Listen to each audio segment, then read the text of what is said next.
नमस्कार, मी संदीप चव्हाण आणि आपण पाहताय PCMC न्यूज। मालिका पिंपरी चिंचवड महापालिकेची या 9व्या भागात आपलं स्वागत।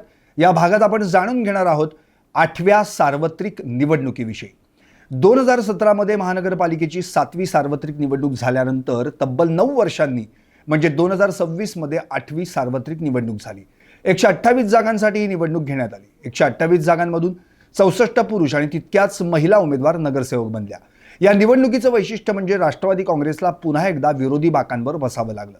या निवडणुकीत भाजपनं अबकी बार सो पारचा नारा दिला खरा, पण 2017 मध्ये 77 जागा मिळवलेल्या भाजपला 84 जागांवर समाधान मानावं लागलं।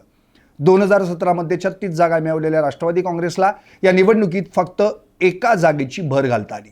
काँग्रेस पक्ष तर सलग दुसऱ्यांदा महापालिकेतून हद्दपार झाला। काँग्रेसला याही निवडणुकीत भोपळाही फोडता आला नाही, मनसेलाही खातं उघडता आलं नाही। शिवसेनेला 6 जागा जिंकता आल्या तर भाजप पुरस्कृत एक अपक्ष महिला उमेदवार विजयी झाल्या। 2017 आणि 2026 असे सलग दुसऱ्यांदा बिनविरोध नगरसेवक झालेले रवी लांडगे पिंपरी चिंचवडचे महापौर बनले। काय कशी वाटली 2026 या 8व्या महापालिका निवडणुकीची माहिती? आवडल्यास लाईक करा, कमेंट करा, शेअर करा आणि हो, चॅनलला सबस्क्राईब करायला तेवढं विसरू नका। भेटूयात पुढल्या भागात।